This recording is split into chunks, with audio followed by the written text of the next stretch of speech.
कौन सी आयत है जहां से वन? अच्छा,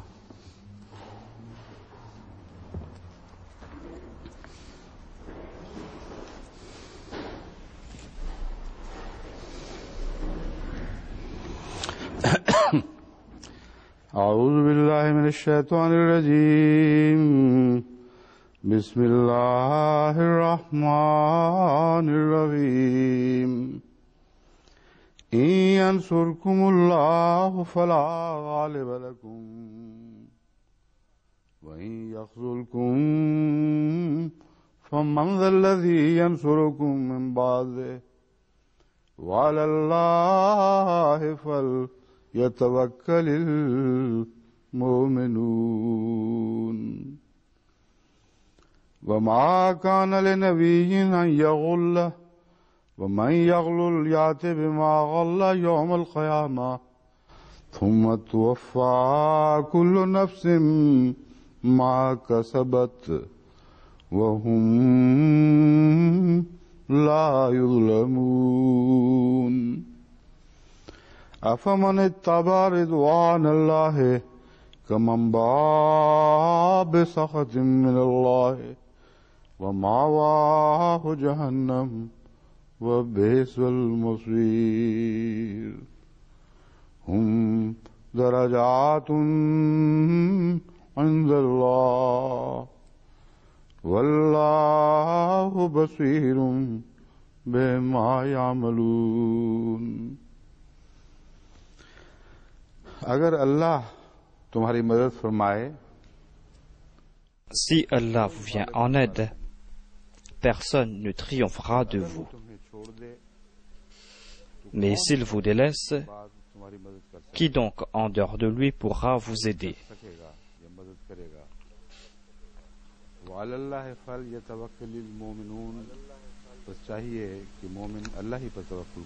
C'est en Allah donc que les croyants doivent faire confiance.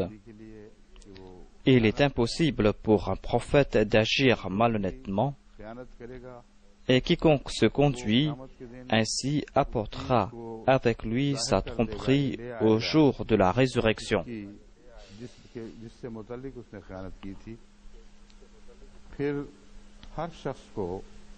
Et c'est alors que chaque âme sera pleinement rétribuée selon ce qu'elle aura fait, et aucune injustice ne lui sera faite.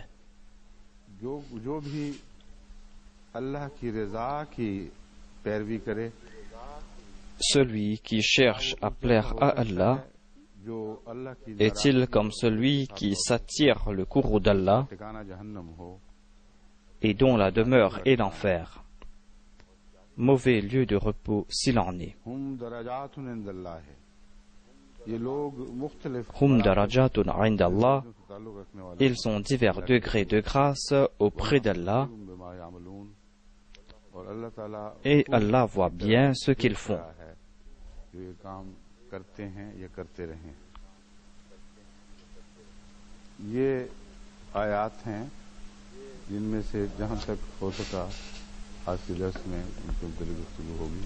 Je vais commenter sur ces versets dans la mesure du possible aujourd'hui. Dans le premier verset, il est dit: si Allah vous vient en aide, personne ne triomphera de vous.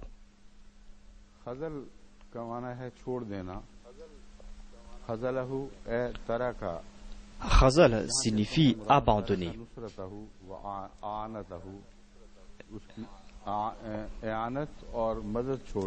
Khazala signifie ne pas aider quelqu'un, abandonner tout soutien ou toute aide.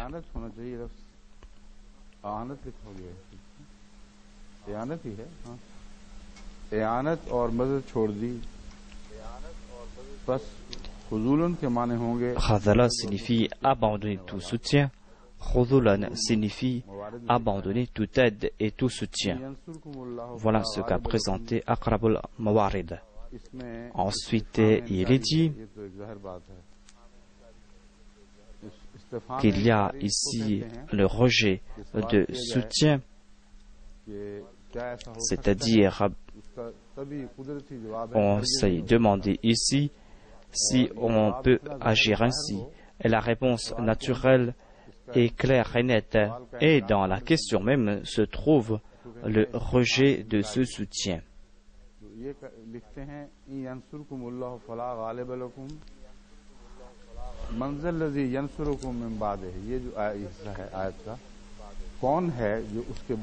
Il est dit,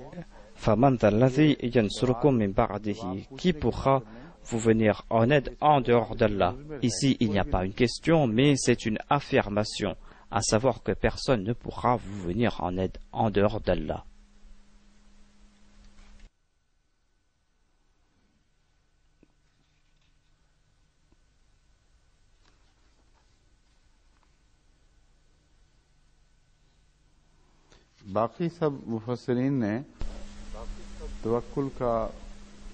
Les autres exégètes ont évoqué le sujet de la confiance en Dieu et ont dit la même chose que j'ai déjà évoqué auparavant. Il n'y a pas de point important que je dois mentionner à ce sujet. C'est pour cette raison que je vais mentionner d'autres points qui concernent ce verset. Et il y a aussi ces récits qui concernent la malhonnêteté que je veux mentionner ici.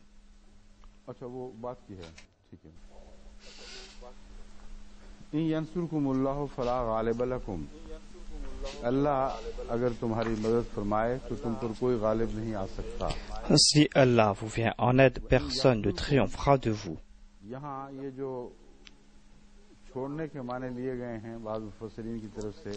Ici, certains commentateurs ont présenté le terme délaissé ou abandonné, et cela veut dire, selon eux, abandonner toute aide.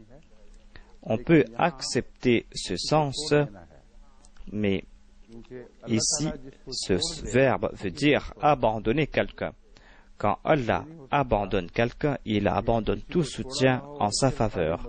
Il est impossible qu'Allah n'abandonne pas quelqu'un, mais qu'il abandonne tout soutien en sa faveur. Il est dit ici que le point important est que Dieu ne vous a pas abandonné. Si Dieu vous a abandonné, eh bien personne ne pourra vous venir en aide. Et les autres remporteront la victoire sur vous. Vous avez subi des pertes temporairement, et ce verset ici est en train de présenter un avertissement, mais ce verset donne aussi des bonnes nouvelles, c'est-à-dire vous n'avez pas eu le soutien de Dieu à un moment donné, mais vous n'avez pas été abandonné par Dieu. Et quant à celui qui n'a pas été abandonné par Dieu, ne doit pas s'attrister. Cette partie du verset est soutenue par la dernière partie, où il est dit « Wa 'ala Allahi falyatawakkalil mu'minun ». C'est en Allah donc que les croyants doivent faire confiance. Les croyants doivent comprendre que Dieu ne va pas les abandonner. Car si Allah vous abandonne, eh bien personne ne pourra vous venir en aide. Ici, il y a le terme bardo qui a été utilisé. On utilise cette préposition aussi dans notre langue. Bard ne concerne pas uniquement le temps, mais a d'autres sens. Et lorsqu'on utilise le terme bard à propos d'Allah, cela ne concerne pas le temps, car il est impossible d'accepter de tel sens, car après Allah, il n'y a rien. Quand le Saint-Coran déclare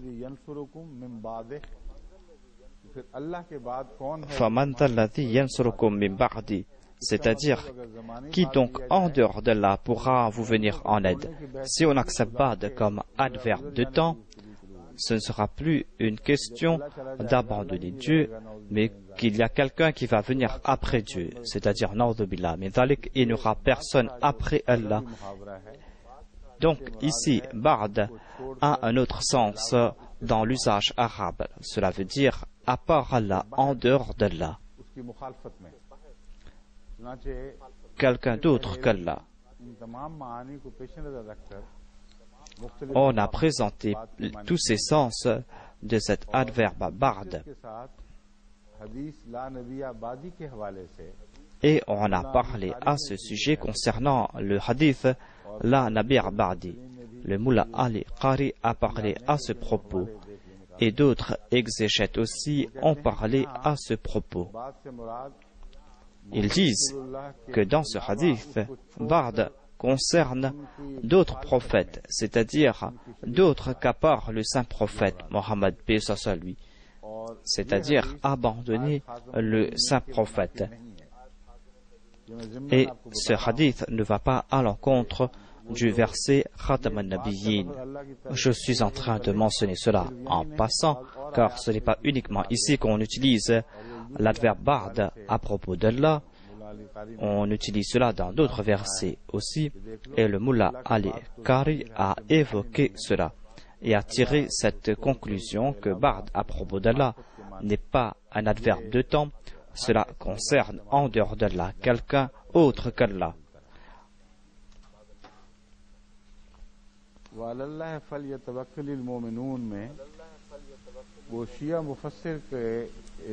Et ce verset répond aussi aux accusations des commentateurs chiites. Il n'est pas dit que les croyants placent leur confiance en Ali. Il dit ici que les croyants placent leur confiance en Dieu.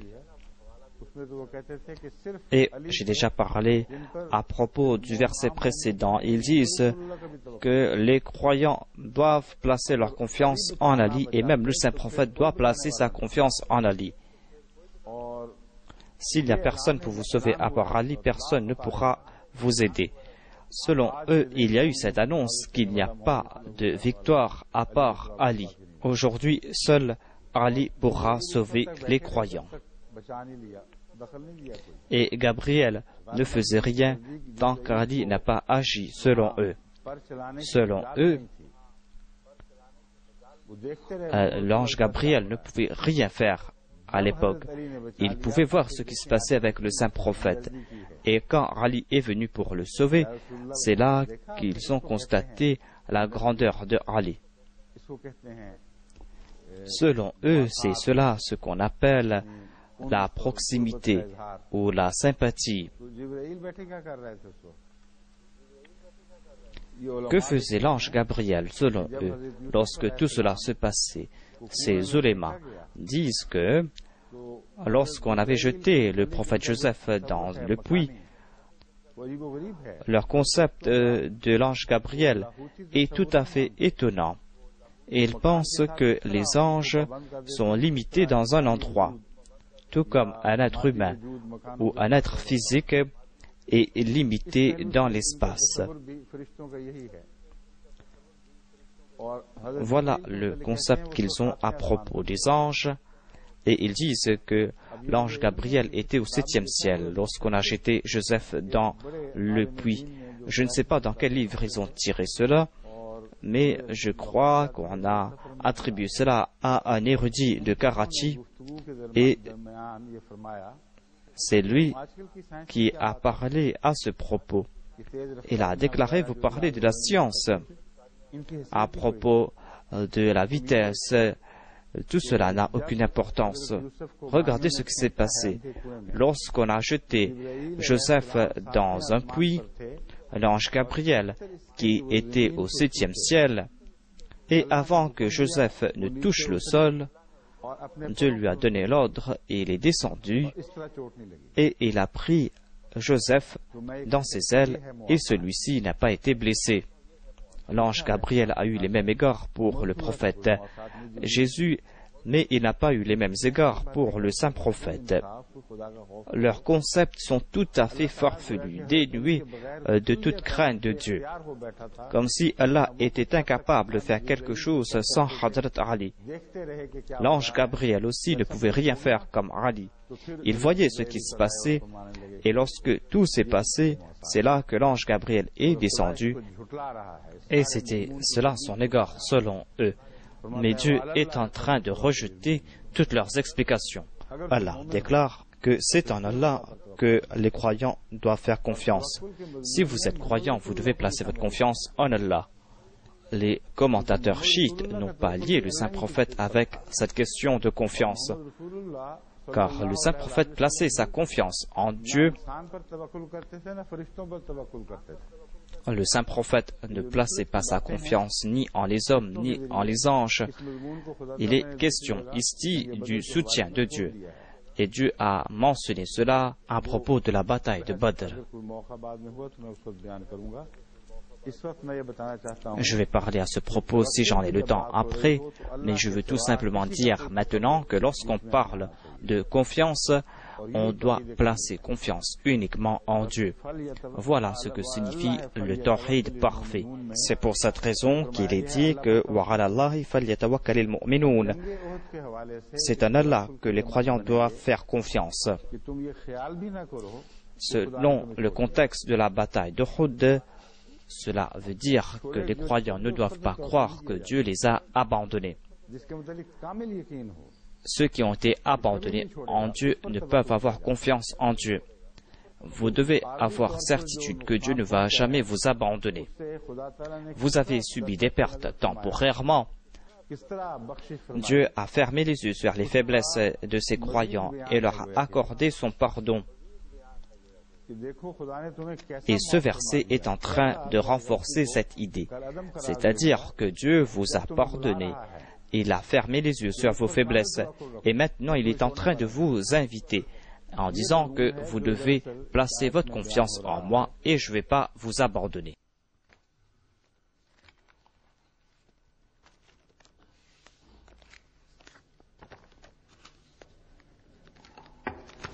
وما كان لنبي أن يغل ومن يغلل يأتي بما غل يوم القيامة ثم توفى كل نفس ما كسبت وهم لا يظلمون.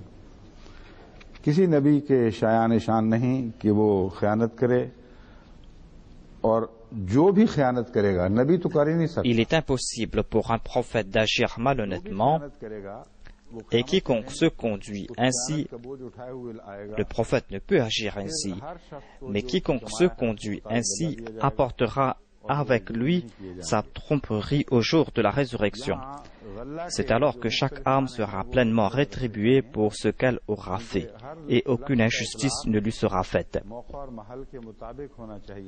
On doit comprendre le sens du verbe ralla, car on doit comprendre aussi que chaque verbe doit être compris selon le contexte. Un mot ne peut présenter à un endroit spécifique tous ses sens, et on ne peut appliquer non plus tous les sens d'un mot à toutes les situations. Par exemple, on dit que cela est descendu dans son cœur, que quelqu'un est descendu de la montagne. On peut en dire de même concernant l'honneur de quelqu'un. On peut aussi dire que Allah descend sur le cœur de quelqu'un, que la pluie descend ou la pluie tombe. Il est dit dans le Saint-Coran que le fer est descendu. Dans chaque contexte, le terme descendu a des sens spécifiques. Et on ne peut appliquer tous les sens en toute situation. C'est pour cette raison qu'on doit comprendre les différents sens du terme Ralla. Quand on a utilisé le terme Ralla à propos du prophète, on parle ici à propos de la grandeur de son statut. Lorsqu'on parle de Ralla dans le contexte des autres êtres humains, on parle à propos de Ralla selon leur statut. Mais le sens doit être le même, le sens que présente l'usage du Saint-Coran et la langue. L'usage doit soutenir les sens qu'on a présentés. Vous ne pouvez pas inventer des sens de votre propre chef. Il y a le lexique Gharib al-Qur'an qui nous présente les différents sens du terme Ralla à la lumière du Saint-Coran. Selon ce dictionnaire, Ralla signifie être malhonnête. Le lexique Gharib al-Qur'an a présenté ce même verset. وَمَا كَانَ لِنَبِيٍّ أَن يَغُلَّ. Mais il n'a pas expliqué ici que malhonnêteté signifie malhonnêteté dans les affaires d'argent ou autre chose. Ralla ici a un sens général, C'est-à-dire qu'on vous a confié une charge et que vous êtes malhonnête à ce sujet, que vous n'avez pas assumé la responsabilité. C'est un sens général et c'est le sens que l'on peut appliquer au prophète. Ici, cela ne concerne pas un vol, car un prophète ne peut commettre de vol. Cela concerne certainement ses responsabilités, c'est-à-dire qu'un prophète assume toutes ses responsabilités. Et il y a un autre verset du Saint-Coran qui soutient cette explication, à savoir que le prophète est honnête dans ses responsabilités. Il n'est pas question ici de simple vol. Amana, ici, signifie le Saint-Coran et toute la charia. C'est le sens le plus large du terme Ralla qui a été présenté ici. Allah déclare, lorsque tout le monde a eu peur de cette charge, nous avons présenté cette charge et cette responsabilité. Tous ont eu peur de cette responsabilité.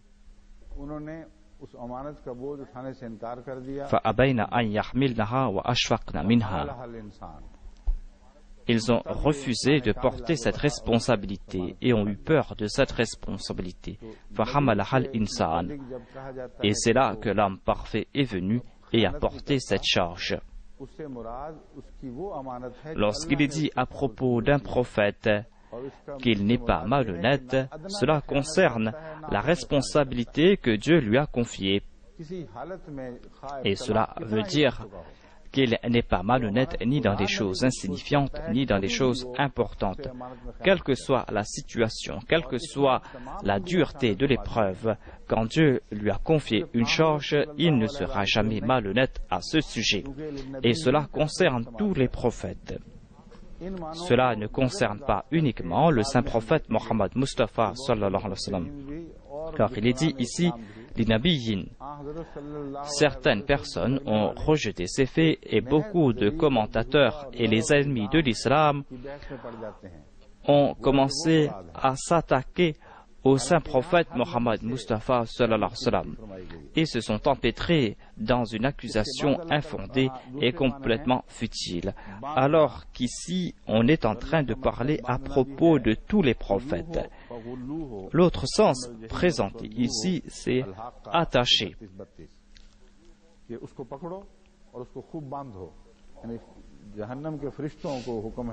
On a cité un autre verset du Saint-Coran où il est dit qu'il faut l'attraper et l'attacher.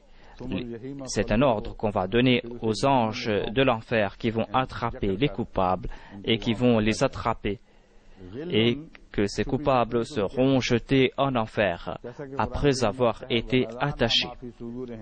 Rilun signifie aussi une hostilité secrète. Dans le Saint-Coran, il est dit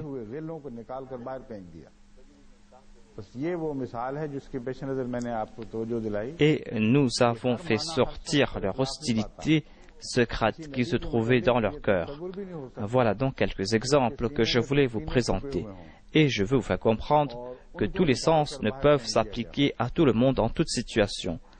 Il est impossible qu'un prophète ait de l'hostilité à l'égard de quelqu'un et que Dieu fasse sortir cette hostilité ou cette animosité. Ce sens de ril ne peut s'appliquer à un prophète. Ril dans le sens d'acrimonie ne peuvent s'appliquer à un prophète. La rancœur à l'égard de quelqu'un est quelque chose d'insignifiant ici. Ce sont des personnes infâmes qui ont de la rancœur à l'égard des autres.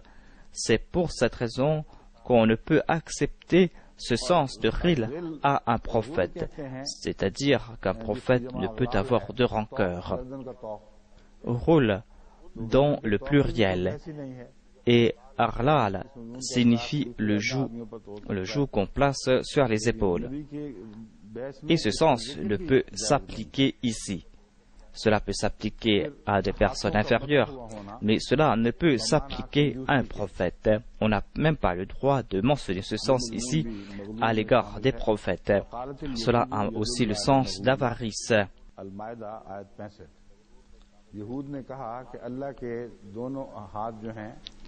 C'est un verset de la Sourate Al-Maïda où il est dit que les Juifs ont dit que les deux mains de Dieu sont attachées, sont marloul. Le sens n'est pas au pluriel ici, mais on a parlé d'une seule main, c'est-à-dire la main d'Allah est attachée. Quel est le sens que la main est attachée? Quel est le sens présenté par les Juifs ici? Cela ne veut pas dire que Dieu n'a pas la possibilité de dépenser ou de donner. Cela veut tout simplement dire que Dieu a accordé la naboua à la personne de son choix et qu'il ne va pas accorder la naboua à personne d'autre. Voilà le sens que la main d'Allah est attachée. Le Saint-Coran prouve que, après Joseph, son peuple a eu cette croyance qu'après lui, il n'y aura plus de prophète. C'est une indication concernant la croyance des Juifs qui pensaient ou qui pensent qu'à l'avenir, Dieu ne va pas accorder des faveurs spirituelles à quiconque, car sa main a été attachée. Peut-être qu'il a attaché sa main lui-même ou qu'il y a des manquements dans sa main. Il pense que maintenant Dieu ne peut plus accorder ses faveurs, il ne peut plus accorder cette grâce. Cela va à l'encontre de la gloire de Dieu et cela va à l'encontre de la gloire d'un prophète. Ce rôle n'a pas de lien avec le saint prophète, tout comme il n'a pas de lien avec Dieu. Si on n'a pas pu attacher la main d'Allah et que ses grâces sont permanentes, on ne peut attacher non plus la main de ce prophète, dont l'époque va durer jusqu'au jour dernier. Et après lui, il n'y aura pas d'autre époque. Tous ceux qui vont venir après lui vont devoir le suivre. Les faveurs du saint prophète vont continuer, tout comme les faveurs de Dieu sont permanentes et perpétuelles. Car par son entremise, Dieu a accordé ses faveurs permanentes.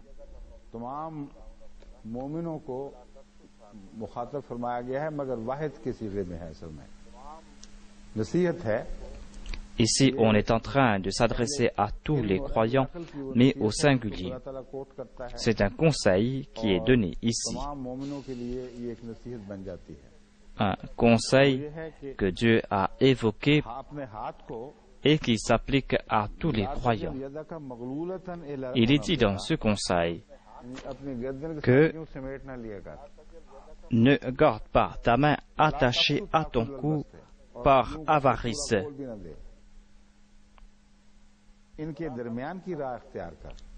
Voilà, tabsutta kolal basati, et ne l'étends pas non plus hors de mesure.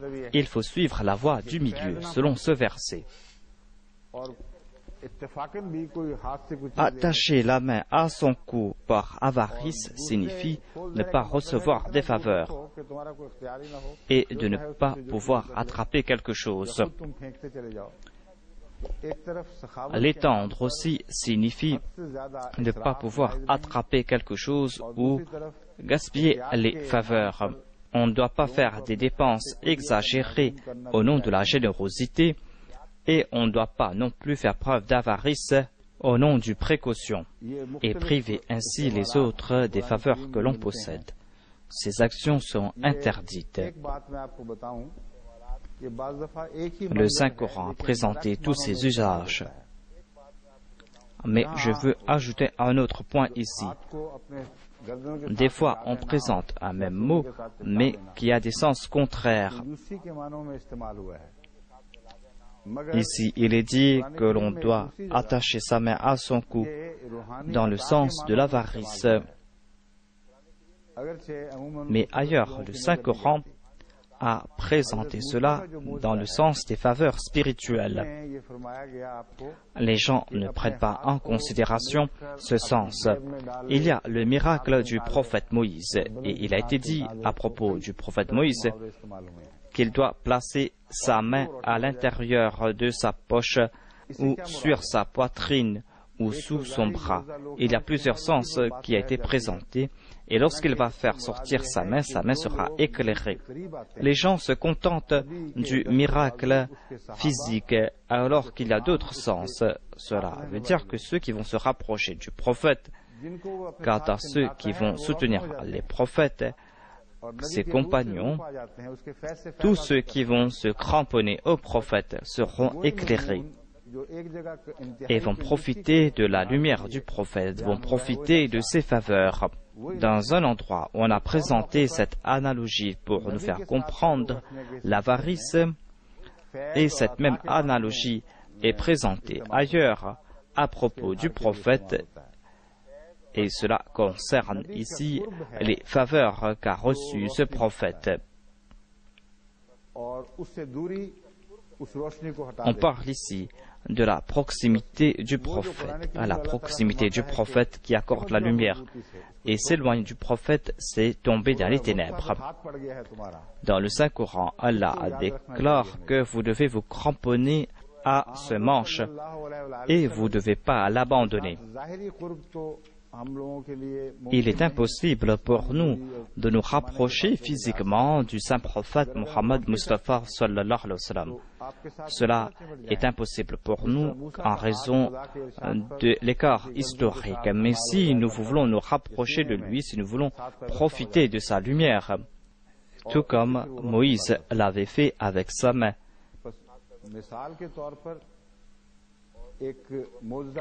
c'est ainsi que ses compagnons ont profité de sa lumière.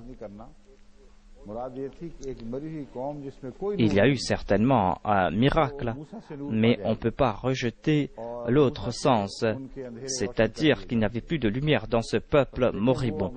Et ce peuple va recevoir cette lumière grâce à Moïse, et c'est Moïse qui allait les éclairer.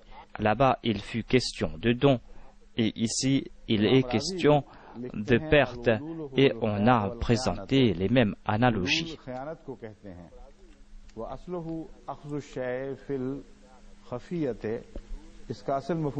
Ghulul, selon lui, signifie la malhonnêteté. Le sens premier est que l'on cache quelque chose de quelqu'un.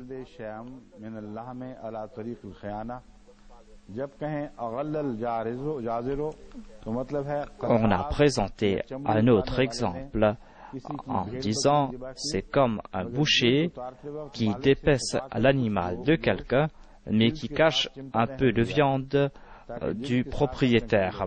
Il a laissé un peu de viande avec la peau afin qu'il puisse prendre cette peau et un peu de chair qui y est attachée.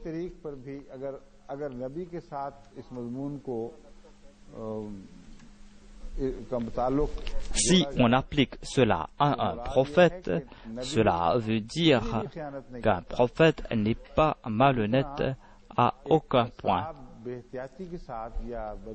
Il n'est pas aussi malhonnête qu'un boucher qui intentionnellement ou inintentionnellement laisse un peu de viande avec la peau d'un animal qu'il dépaisse. On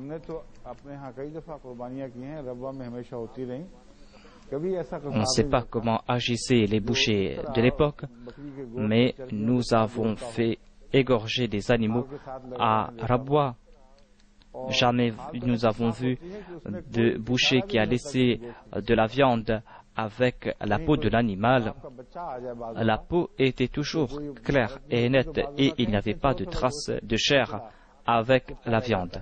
Les apprentis bouchers pouvaient laisser un peu de viande ça et là. Mais dans la plupart des cas, cette peau était sans aucune viande.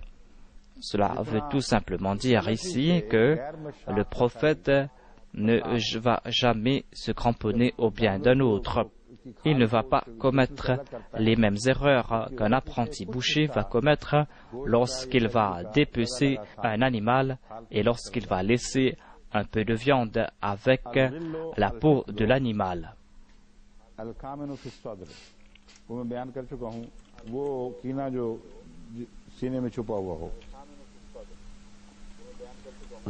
J'ai déjà présenté ce sens. Cela concerne la rancœur que l'on a et que l'on cache en son cœur. Rilala signifie les sous-vêtements.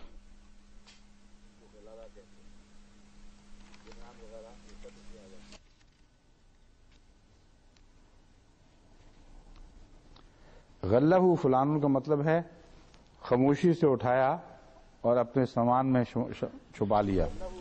Ghallahu fulanun signifie enlever quelque chose silencieusement et cacher quelque chose avec soi. बाकी सारे वही माने हैं जो पहले बयान हो चुके हैं.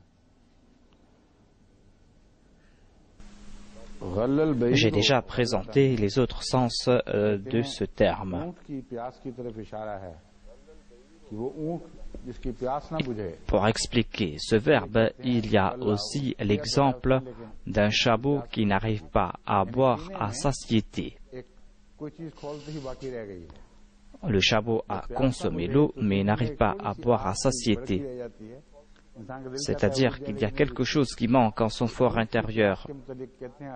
Lorsqu'on ne boit pas à satiété, on désire boire davantage. Les Arabes utilisent ce terme en disant que lorsque le chameau veut boire davantage, on utilise le terme ghalla.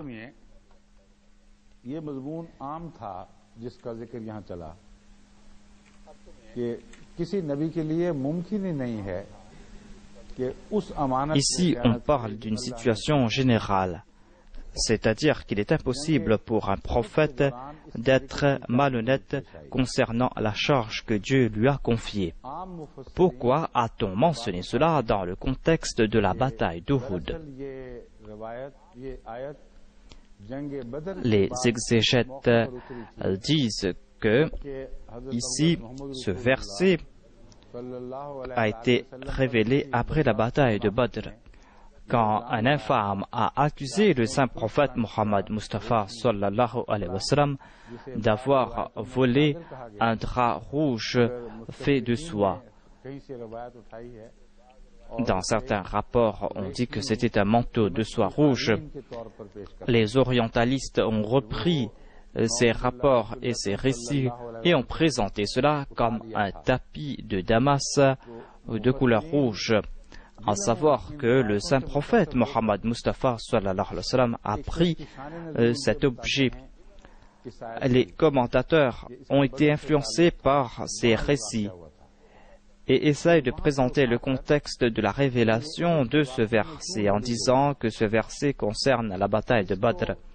S'il en est ainsi, pourquoi ce verset est-il lié avec les événements de la bataille d'Uhud? Et ils cherchent des prétextes et inventent des histoires farfelues et disent qu'il y avait ceux qui avaient abandonné leur poste et ils se sont souvenus de cet incident, à savoir qu'on avait accusé le saint prophète de vol. Et ils se sont souvenus d'un autre point, à savoir qu'à une occasion, le saint prophète Mohammed lui avait envoyé une expédition et en leur absence, il y a eu une bataille et on ne leur a pas accordé la part du butin, le butin qu'avaient reçu les soldats. Et ils ont eu des doutes à ce sujet. Ils se sont dit, attention qu'on perd notre part du butin et que le saint prophète nous dise que vous étiez sur le mont et que vous n'allez pas recevoir votre part du butin. Les orientalistes ont démontré leur rancœur et ont présenté ce terme Ralla et ont aimé ce terme Ralla. Voyez comment ils ont fait sortir leur rancune et leur rancœur. Tout d'abord, je veux commenter à propos de cette histoire farfelue.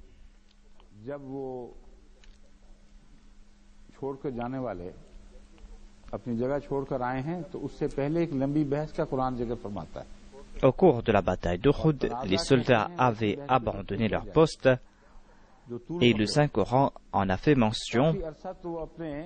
On a parlé à propos de la Tanaza, d'un débat qui a duré longtemps. Ils avaient discuté longuement avec leur chef et quelle était la distance entre leur position et le champ de bataille. Personne n'a étudié cela. Ils étaient si empressés, selon les autres, qu'ils pensaient qu'ils allaient perdre leur part du butin. Ce sont des pensées infâmes Et même Wari, un ennemi de l'islam, est en train de rejeter ces concepts. Il déclare que je ne peux accepter que ceux qui étaient à leur poste sur le mont se sont dit qu'ils allaient perdre leur part du butin. Ils sont venus en raison du butin, mais ils ne peuvent avoir dit que auparavant on avait accusé le saint prophète sallallahu alayhi wa sallam, et certains ont été privés du butin dans le passé. Selon lui, on ne peut accepter de telles conclusions. Il y a eu une discussion entre les soldats et peut-être qu'ils avaient déjà perdu leur part du butin. Et quelle est la distance qu'ils ont parcourue? Et lorsqu'ils sont arrivés là-bas, que s'est-il passé? Selon le scénario de ce débat qu'il y a eu entre les soldats, l'ennemi n'avait pas encore subi de revers et il n'avait pas encore répondu aux assauts. Et lorsqu'ils sont arrivés là-bas, lorsqu'il n'y avait plus de bataille, pourquoi on ne trouve pas mention des récits dans lesquels il est dit que le saint prophète les a réprimandés et qu'il les a renvoyés? On ne trouve pas mention du fait qu'ils ont pris du butin ou que les autres les ont réprimandés. Et quand l'ennemi a lancé son assaut par derrière, il n'était plus question de discussion. Ce sont des histoires qu'on a inventées de toutes pièces. On a trouvé un récit et de ce récit, on a inventé toute une histoire en proposant des hypothèses. Lorsque le Saint-Coran présente un fait à propos de quelqu'un, il présente ce fait selon le contexte, selon le statut de la personne, afin que